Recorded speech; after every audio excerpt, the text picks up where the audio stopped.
indwara y'ubushita yari yarahinduye imijyi myinshi imva n'amatongo mu gihe cy'iminsi itari myinshi. 1/4 cy'abana bo mu Burayi bari barapfuye batagejeje ku myaka 5 y'amavuko. Muri ibi bihe by'umwijima n'amarira, imitima y'abantu yashoboraga gukomezwa n'ikintu kimwe cyonyine, kimwe rukumbi: Kiliziya n'icyizere cyo kuzajya muri paradizo. Nta yindi nkuru irema agatima yari ihari kuri buri muntu. Kuba isoko y'inkuru imwe rukumbi irema agatima, iki gihe byagize Kiliziya Gatolika urwego rw'igihangange kurusha izindi zose mu muryango w'abantu bariho icyo gihe. Kiliziya yari ifite ubutunzi ntagereranywa, ikomeye kurusha za leta z'ibihugu n'abami babyo, ariko ikaba n'urwego rwavugwagamo ruswa no gutegekesha igitugu abayoboke bayo n'abandi baturage. Gusa iki gihe Kiliziya bwari ubwami bwari bugiye kunyura mu bibazo bikomeye no gushegeshwa n'umuntu umwe rukumbi utari unafite imyaka myinshi y'ubukure: Martin Luther. Uyu ugushaka ubutabera n'uburinganire hagati y'abayoboke ba Kiliziya byatumye ashinga imitwe y'abigaragambya n'abagizi ba nabi atabigambiriye. Yakije umuriro washegesha Uburayi bwose. Yatangije impinduramatwara ku mugabane wose. Yashyizeho amahame n'uyu munsi akigenderwaho n'amamiliyoni y'abantu. Yanzwe urwango rukomeye n'abantu bari bakomeye mu isi y'icyo gihe. Ndatekereza ko kuva mu myaka 1000 ishize nta muntu n'umwe wigeze yangwa kundusha. Ndifuza ko Umucunguzi yambera umujyanama kandi akankura muri iyi si mu buryo bwihuse. Mu byishimo byinshi nzategaga kano kugira ngo mu byishimo byabo bankureho umutwe ku muvuduko nk'umurabyo. Amen.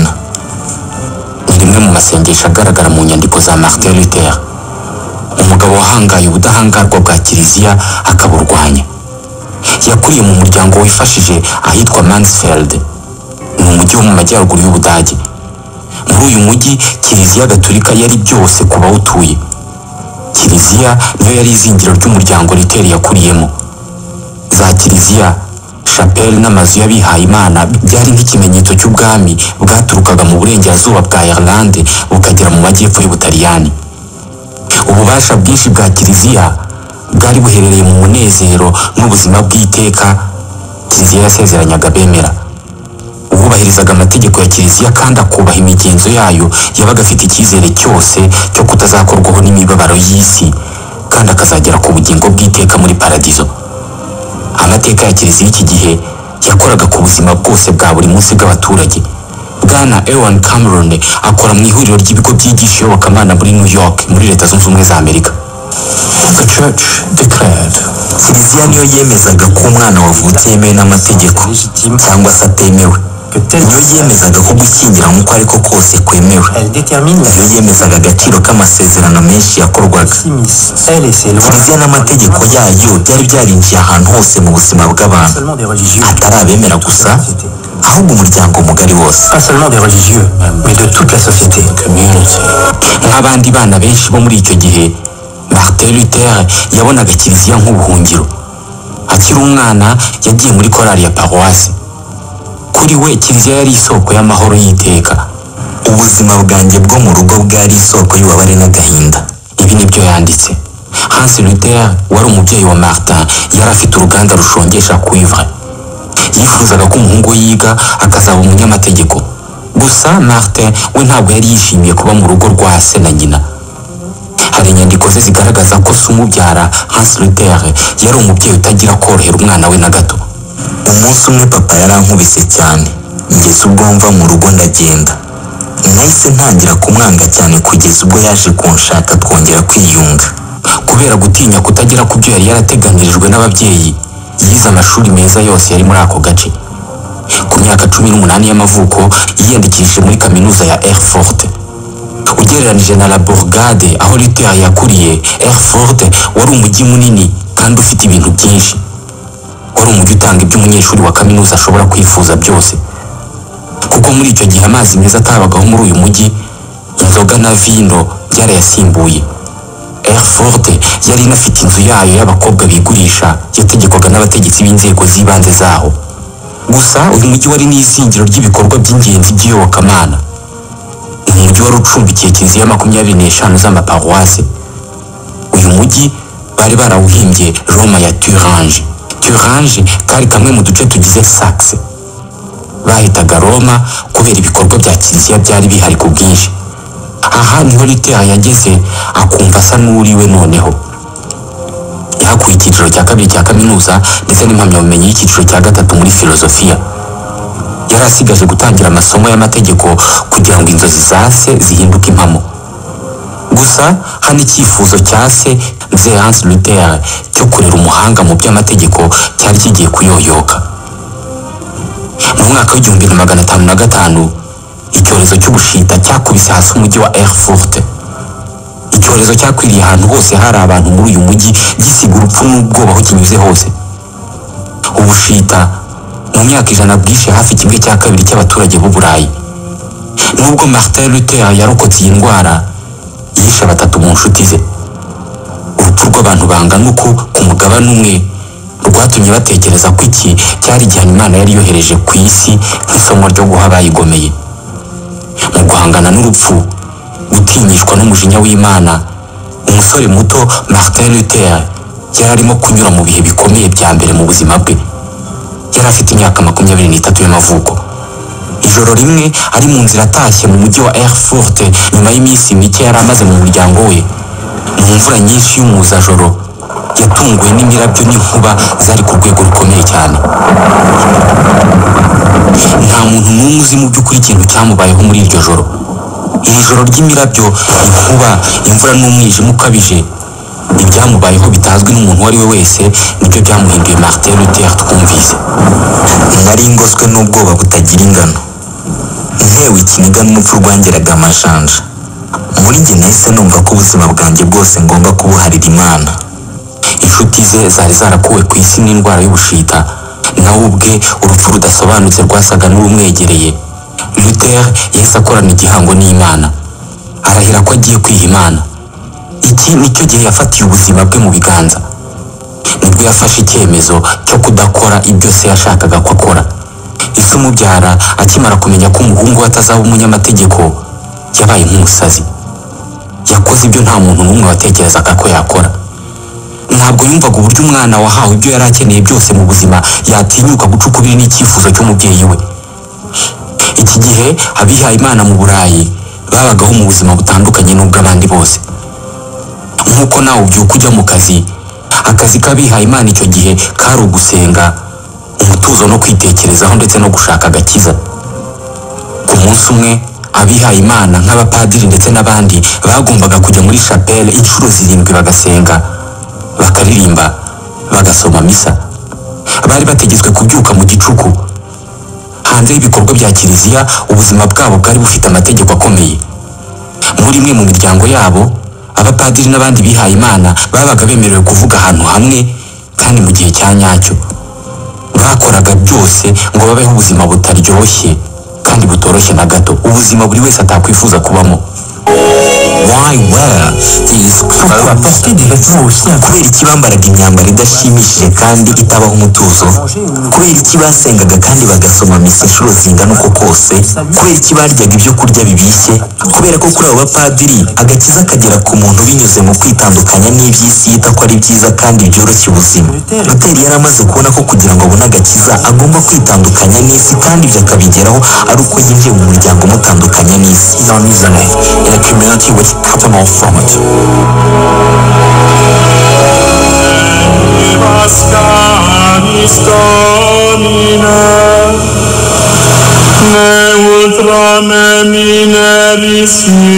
Nyuma y'iminsi 15 Luther ahuye n'ibyago mu ishyamba, agahura n'imirabyo n'imvura nyinshi n'umwijima. Luther yinjiye mu muryango w'abihaye Imana baba Augustin. Wari umwe mu miryango y'abihaye Imana ikomeye kandi ifite amategeko akomeye cyane. Bamwogosha imisatsi, bamwambika ikanzu y'umweru y'abihaye Imana, aca bugufi, ashyira amavi hasi imbere y'umusaserodoti, arahira kuzagandukira Imana n'amategeko yose ya kiliziya aturutse ibukuru muri kiliziya, kandi akaba indahemuka ku Mana umuremyi wa byose.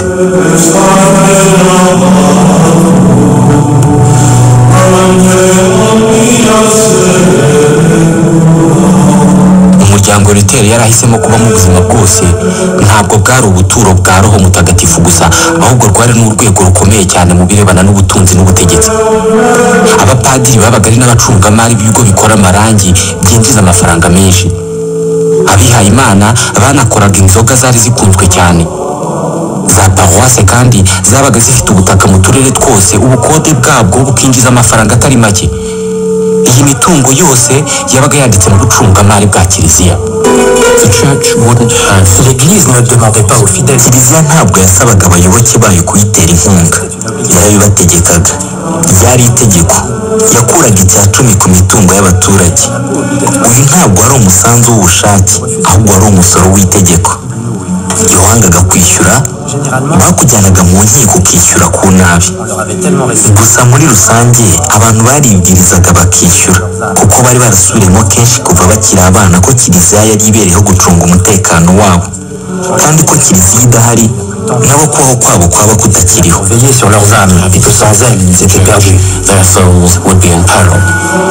Mu buryo atarazi, Luther yaraje muri uyu muryango gukuraho iyi migirire. Gusa iki gihe agakiza ka roho ye niko kari kamushishikaje. Nta wundi mwambaro yagiraga usibye ikanzu imwe y'abihaye Imana. Mu masengesho yisubiramo, ubuzima bwe na bagenzi be babanaga mu nzu y'abihaye Imana bwari bugizwe n'ibigeragezo byo kwibabaza bo ubwabo bikoreraga. Ababakuriye babagiraga inama yo kujya barara mu mbeho batiyoroshe. Bagirwaga inama kandi yo kwikomeretsa no kwivusha amaraso. Igitekerezo cy'ibi byose kwari ukwigana ububabare bwa Kristo. Mu kwiyambura ibyiza byose iyi si itanga nk'ibitotsi, ibyo kurya, guhuza ibitsina, batekerezaga ko bameze nka Yezu mu butayu. Kuri bo iyi niyo yari inzira rukumbi yo kurwanya imbaraga z'ikibi zitubamo twese. Martin Luther iyi nzira yayinyuranyemo ibyishimo byinshi, kenshi akajya kurara mu rubura buri joro. Mu gitondo bagenzi be bakajya kuhamukura ari hafi nk'uwapfuye. Niba hari uwihaye Imana washoboraga kujya mu ijuru kubera ibikorwa byo kwibabaza, yari njye. Iyo nza gukomeza muri iyo nzira, nta kabuza nari kuziyica kubera amajoro, amasengesho, gusoma n'ibindi bigeragezo bitandukanye. Buri gihe iyo Luther yakoraga ikintu, kwabaga ari ukugikora mu buryo bwuzuye. Yakoze ibikorwa by'abihaye Imana ku rwego rurenze urwo kiliziya yari imutegerejeho. Yahoraga atinya ko atazashobora na rimwe gushimisha Imana yakundaga. Yahoranaga ubwoba bwo kutazashobora kubona umwanya muri paradizo. Yari yarafashe umubyeyi w'umubiri wamubyaye utaramworoheraga na gato, wamukubitaga buri munsi, amusimbuza undi mubyeyi we wari ugoye kurusha kumushimisha. Yavugaga ko ahora no kwiyumva ko kudashobora gushimisha Imana na gato. Yiyumvaga nk'umunyabyaha buri gihe. Inzira y'Imana ni ndende cyane, biragoye kuyigeraho. Ibi ni ibyo tubwirwa bidaturutse gusa mu ijambo ry'umucunguzi wacu, ahubwo binaturutse mu nararibonye bwanjye n'amarangamutima yanjye. Mu mwaka w'1510 umuryango w'abihaye Imana w'aba Auguste Martin Luther yabagamo wamwohereje mu butumwa i Roma, ku murwa mukuru wa Kiliziya Gatolika, umurwa mukuru w'ubukristo mu isi. Roma wari umujyi mutagatifu, umujyi wa Mutagatifu Petero, ingoro ya Papa. Bwari uburuhukiro bw'abahowe Imana batabarika. Ibinyacumi by'ibihumbi by'abakristo bajyagayo buri mwaka gusura ubutaka butagatifu. Buri wese yabaga agiye gusengera ku mva y'umutagatifu yumva yamera nkawe. Luther n'uwihaye Imana wari umuherekeje bakoresheje amezi 2 bajya i Roma. Mu kwezi kwa 10 mu 1510 bari bageze ku marembo y'umurwa w'iteka ryose ku bakristo.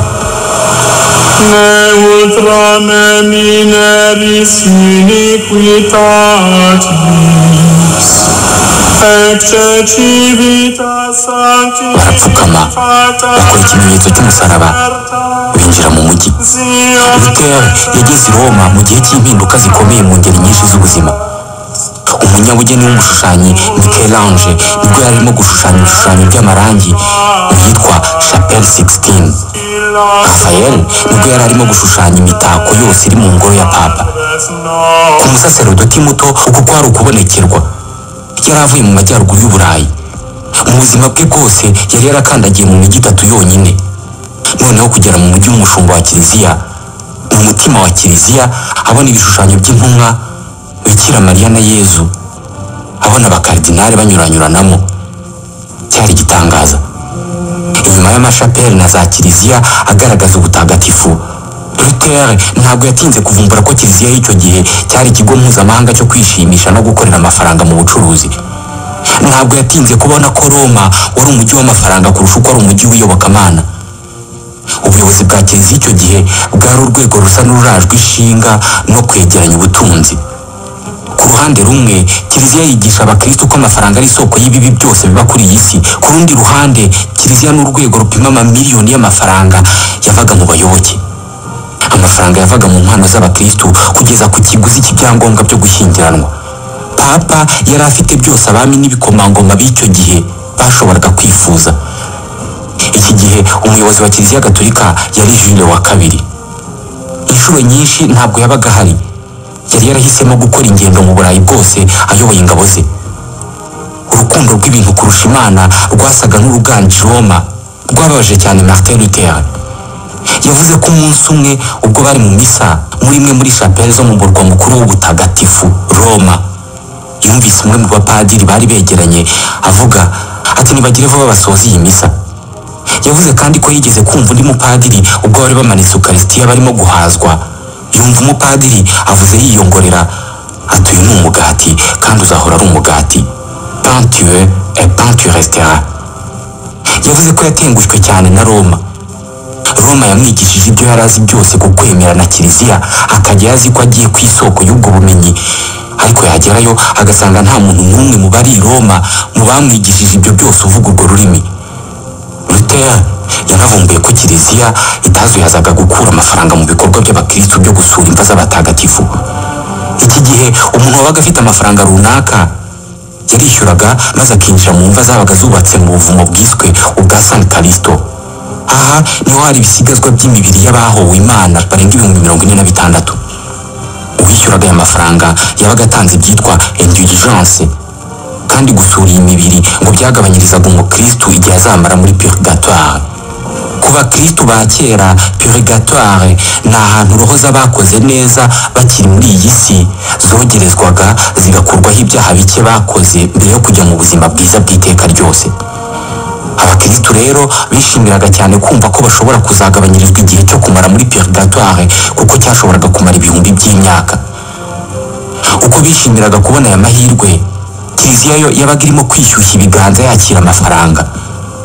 Ku nshuro ya mbere ubu nibwo Luther yatangiye gushidikanya ku nyigisho zitangwa na kiliziya yamaze guha ubuzima bwe bwose. Yahise atangira gutekereza ko Roma itagihagarariye ubukristo mu isi nk'uko yari asanzwe abizi.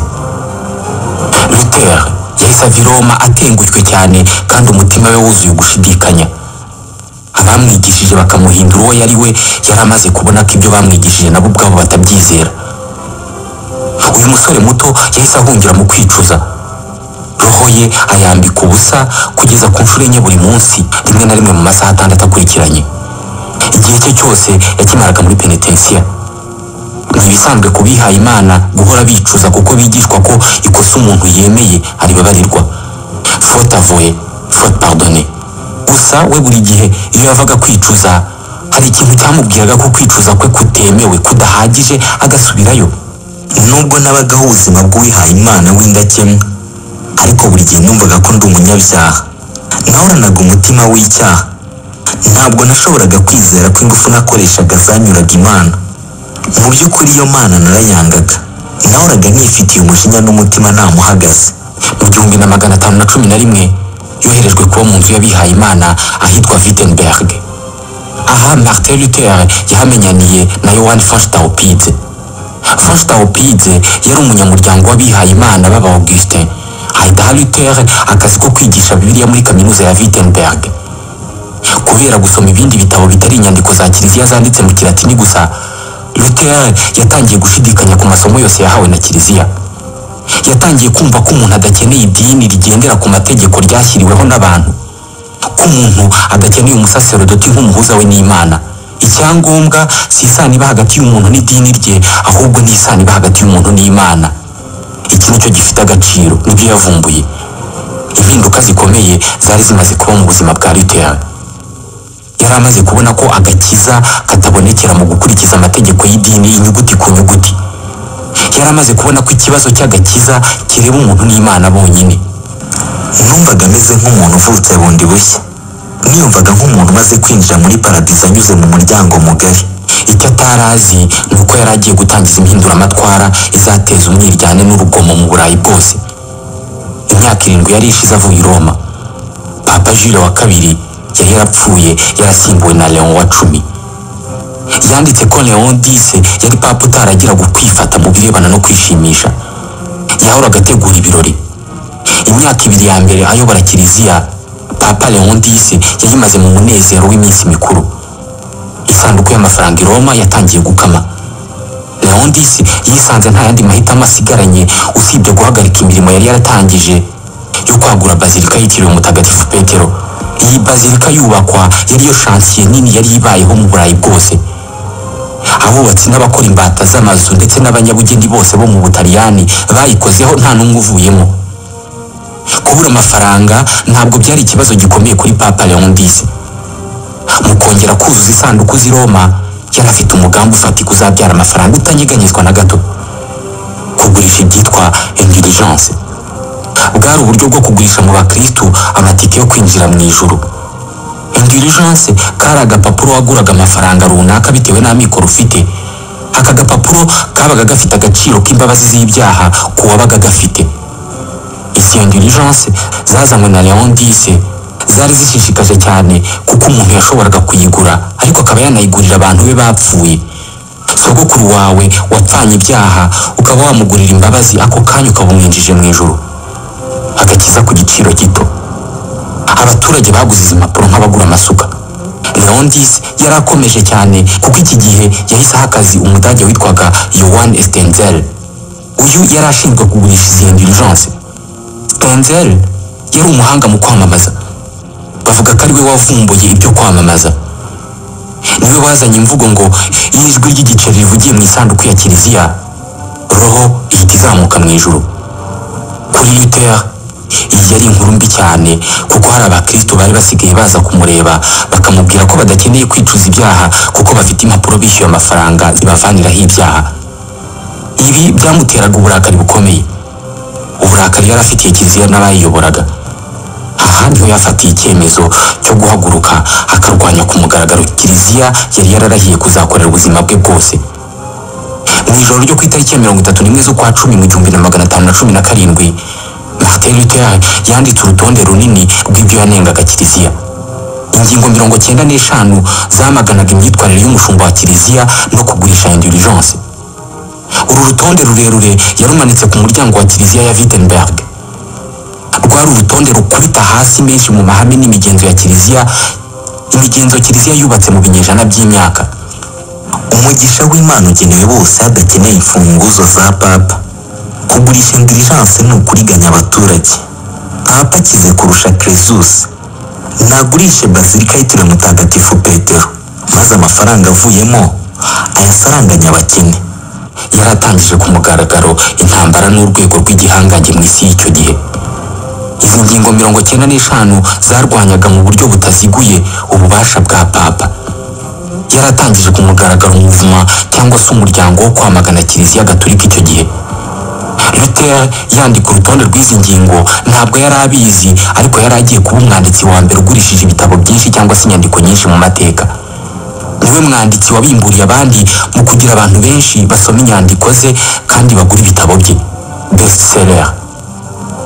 Ibi niko byagenze kuko mu myaka 70 yari ishize undi mudage witwaga Gutenberg yari yarakoze imprimante cyangwa se bya byuma bifotora inyandiko bwa mbere mu mateka.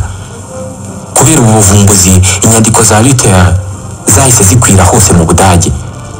Kubona umuntu utinyuka guhangara kurwanya ububasha bwa papa byonyine byahamagariye abantu benshi gusoma izi ngingo. Kuba kiliziya yaragenzuraga ibintu byose ntawe isangiye nawe mu isi yose, ubwo bubasha ntabwo ari ibintu byapfuye kwizana gusa. Mu mvugo ya kiliziya, abantu nka Luther bari bafite amazina: les hérétiques.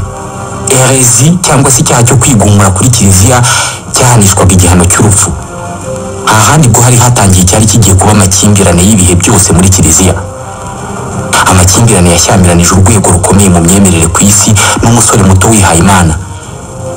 Yari intambwe ya mbere yo gutangiza indi myemerere ya gikristo ariko itari gatolika.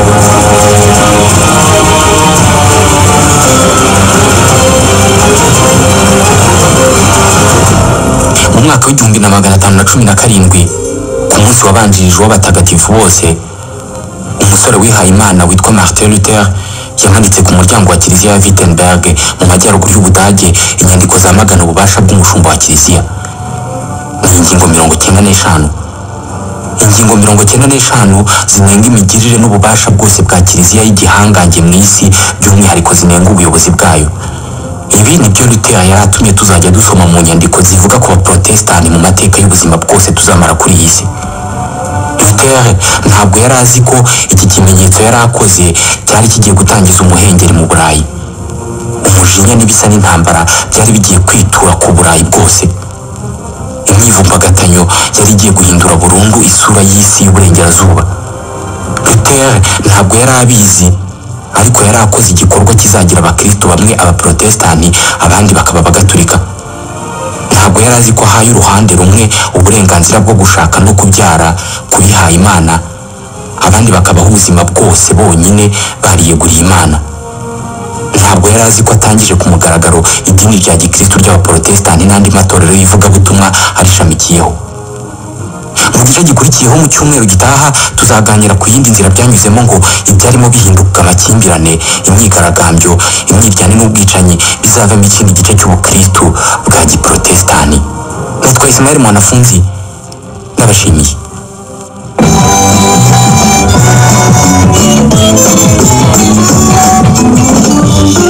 Wari uzi ko ikiganiro cya Radio Rwanda